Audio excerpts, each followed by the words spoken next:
zvinoitika muupenyu. Tiri kutarisa vamwe kunamata, tiri kutarisa vamwe kuchaenda kumachechi, vamwe vakutonyara kufamba kana kumhoresa vafundisi kana kumhoresa hama, nekuti vakanyadzisiwa, vakapa mwoyo kuvanhu vasirivo. But ndina Jesu wekuti ukavimba naye ukapedza nguva yako uchimushandira, upenyu wako unoshanduka. Hauchemi, haukuti musodzi, haunetseki neupenyu, chako unenge uchingofara chete. Nhasi chingomuudza iye Mwari anokuda, iye Mwari haasarudze, iye Mwari anokuda, iye Mwari haasarudze, iye Mwari anokuda, iye Mwari haasarudze.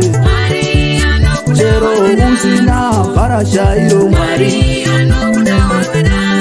anokuda, nyangwe usina dangare mombe pamba, Mwari haasarudze.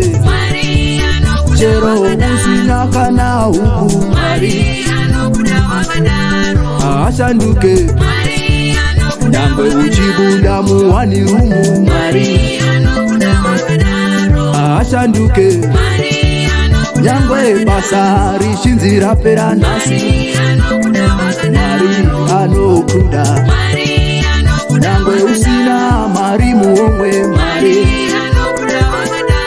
haakusiye.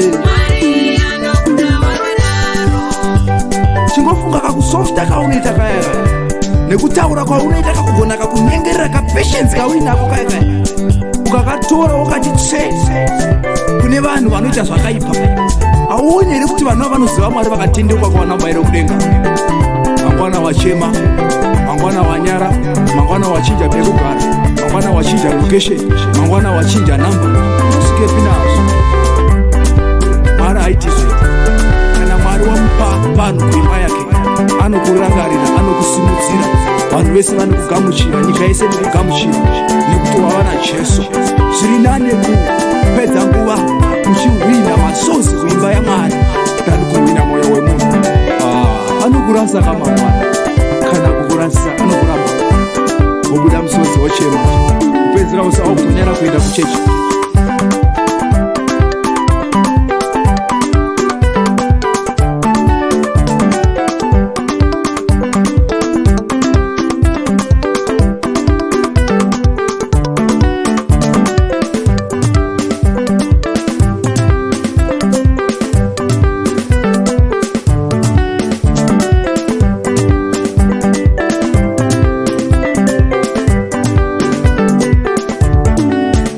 iye Mwari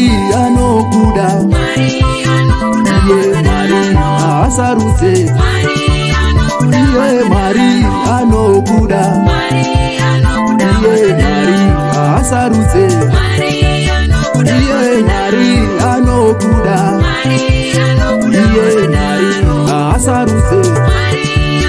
Chero usina varashairo, Mwari anokuda, nyangwe usina dangare mombe mamba, Mwari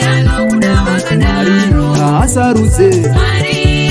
Chero usina kana huku, Mwari haashanduke. Nyangwe uchibuda muwani rumu, Mwari haashanduke. Nyangwe basa rishinzira pera nhasi, Mwari anokuda. Nyangwe usina mari muomwe, Mwari haakusiye.